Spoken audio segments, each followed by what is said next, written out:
Hey guys, welcome to this week's podcast episode. And I've got a fantastic guest for you coming out of the nation's capital, Quintaria Brunson. And she's going to talk to us all about strategic innovation for high earning entrepreneurs. She's going to talk to us about legal protection, looking for risks, exit strategies. She's a founder, she's also a speaker, helps out in the community, and I'm really happy to have her on the show. So, Quintaria, welcome. Thank you. Thank you. What a nice introduction. Yeah, I really love entrepreneurs, and the guest also loves it as well. So, talk about your story, what you do, how the audience can benefit from your expertise. Yeah.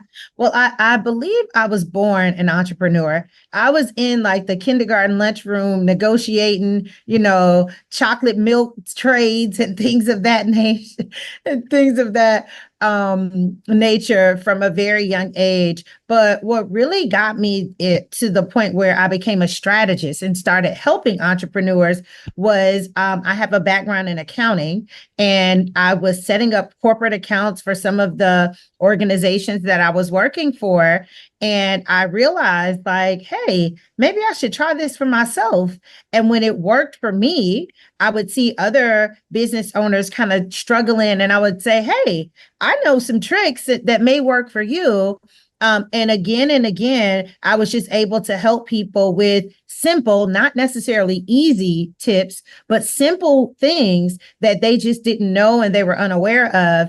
And the more I did it, years turned into decades, and I just became an expert at what I do. And I love, love, love providing business owners and high income earning individuals with strategy, with exit strategy, knowing what to do with our money, where to put our money, how to pay what we owe in tax, but not over what we owe in tax. So, in a nutshell, that's kind of my story. But like I said, I started just helping others, and I realized, like, hey, this may be a superpower I can get paid for, and the rest has been history. Yeah, I love that. I love how a lot of the guests I talked to, they started out just kind of just sharing what they know and just kind of, using the internet and social media as platforms, and then basically you become a influencer and someone Mm-hmm. authority, and which is I really love that story. So diving into the conversation, so kind of first thing is I love themes, and so first theme is strategic innovation for high earning entrepreneurs, and what is how do you define strategic innovation? I'm reading this book on strategy um, in the context of entrepreneurs, and what are some key strategies you recommend for staying ahead? Gotcha. Well, the strategic innovation is most small business owners or business owners, entrepreneurs, right, have a hustler type spirit. Like they're your go getters. They're oftentimes your rebels. Many times people who just can't work for others. So, like, I'm going to do this for myself. But if you don't have a real strategic plan, if you don't, my company and I, we use the term scalable and sellable.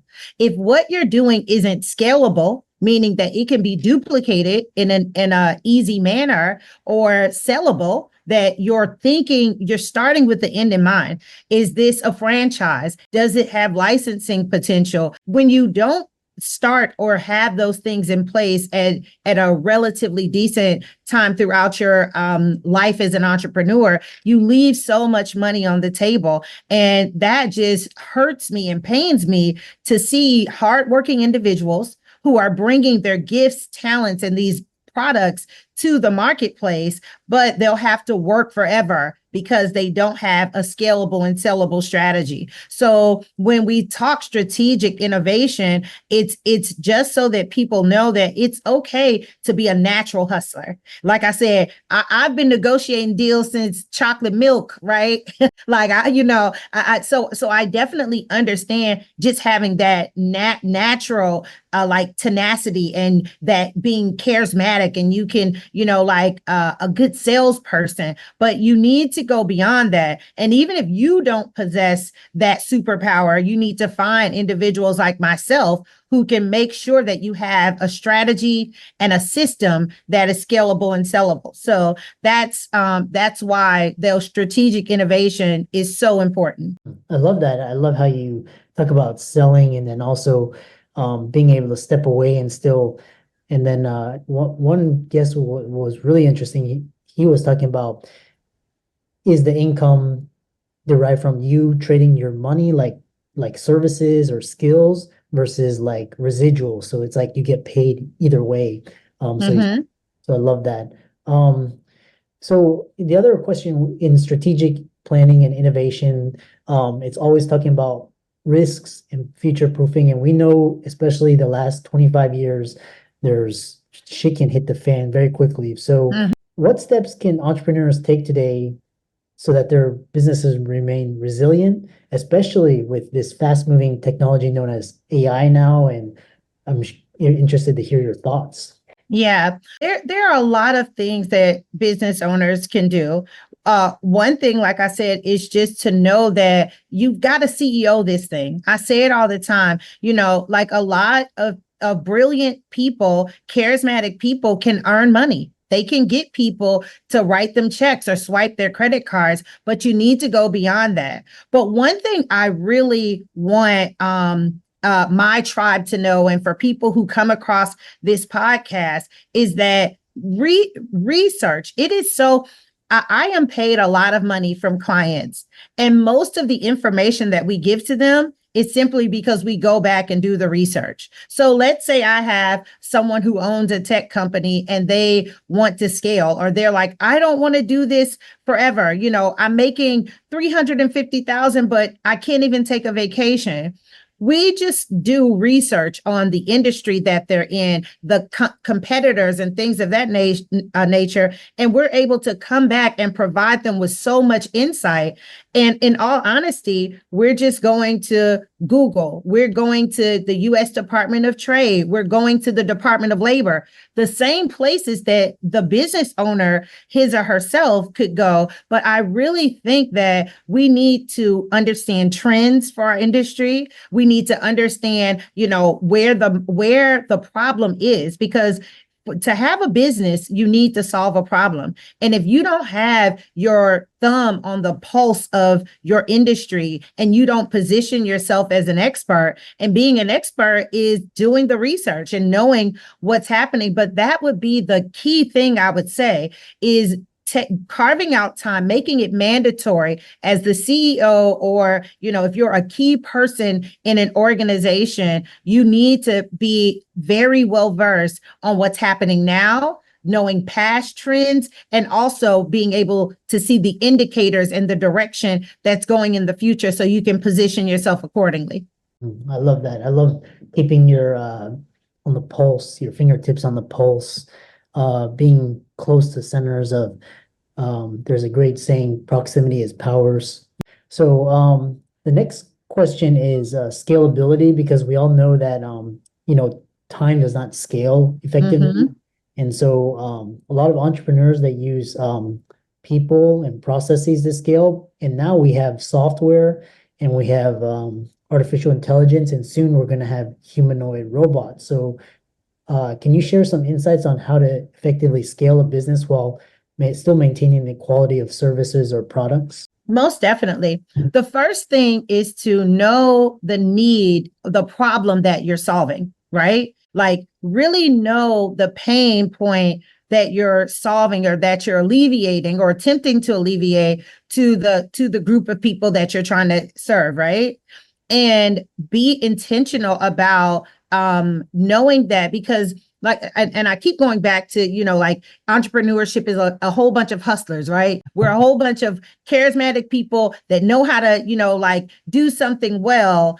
And many of us don't understand that it can't just be one Quintaria in the company, it needs to be multiple, or at least aspects of me that can be duplicated. But I love that you pointed out AI and humanoids and all of this amazing technology that is being put in place that can help us do just that.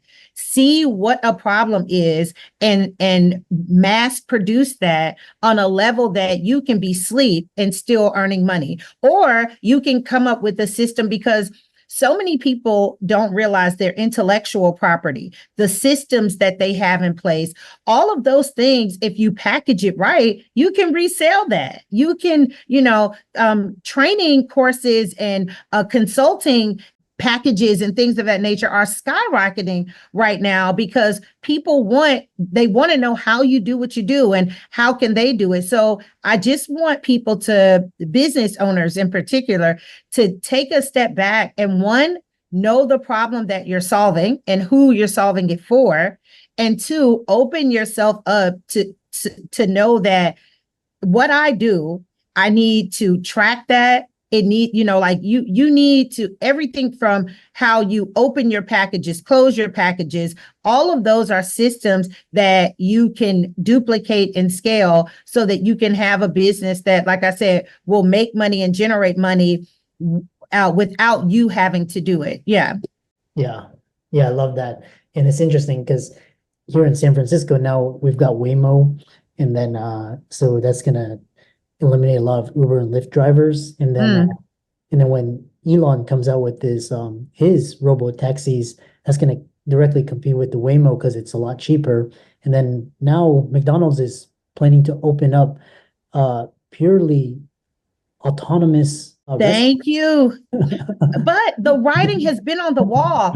I have a real estate license, and I was licensed many years ago. And even when I got in the industry in like 2015 the writing was on the wall. So now, and no, I don't want to be disrespectful to that industry, because I still hold a license. So I still respect the people in that industry. But when I hear people crying about, oh my gosh, they're trying to, push us out. And it's like, the writing is on the wall. It has been on the wall for over 10 years now. And that's just from, from what I can see. But you have to, like I said, do the research and see the trajectory that industries are going in.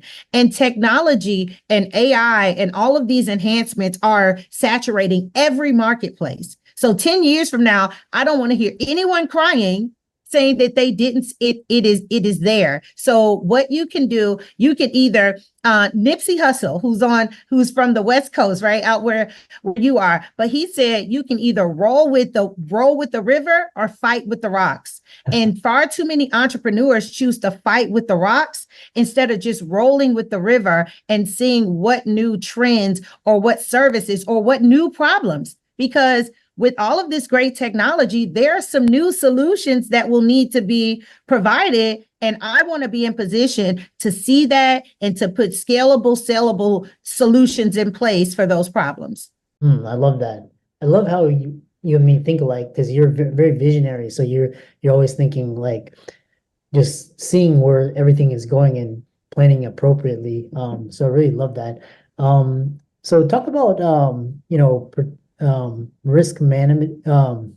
So these, as we talk about, transition from risks, I want to kind of conclude it on a high note because you're really entrepreneurial. So, your personal journey insights, what is your ultimate why? What is your future goals? And how do you plan to continue evolving and contributing?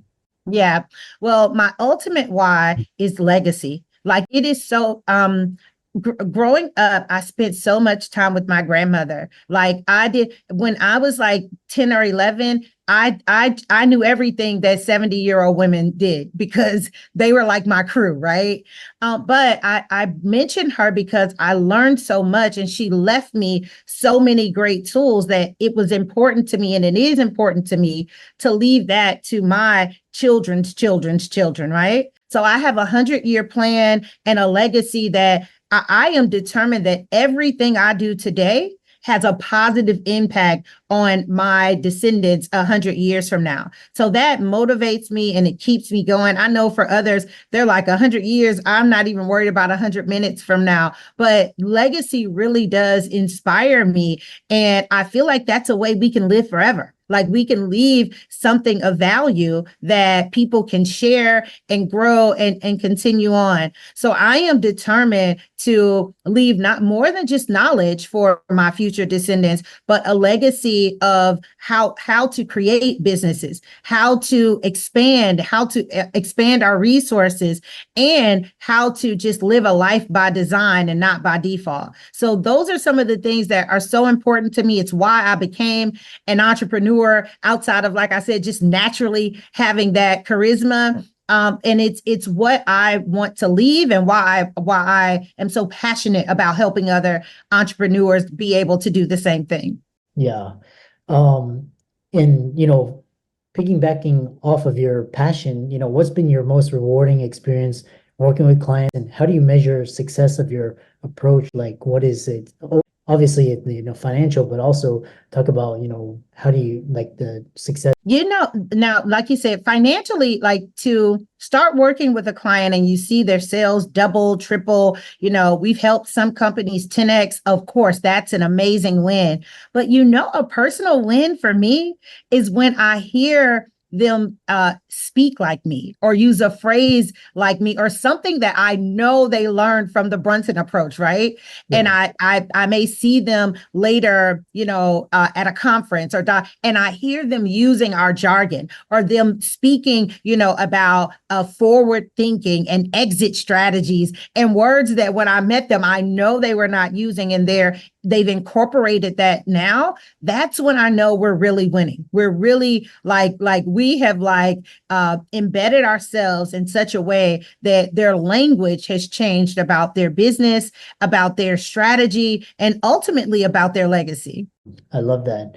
How can people reach out to you and follow you? Because I know you have a extensive social media presence. I do. Well, I'm at Legacy by Quintaria, legacy_by_Quintaria on Facebook and Instagram and LinkedIn and other platforms. You can find me at Quintaria Brunson, but Legacy, and I also on YouTube as well too, where Legacy by Quintaria. Yeah, I love that. And I really can feel your passion coming through. And for all the audience, be sure to check out Quintaria's socials, give them a like and follow, check out her work, reach out to her, and thanks so much for coming on. Thank you for having me. This has been such a wonderful conversation. And I hope someone, like I said, digs in and go out into the world and just be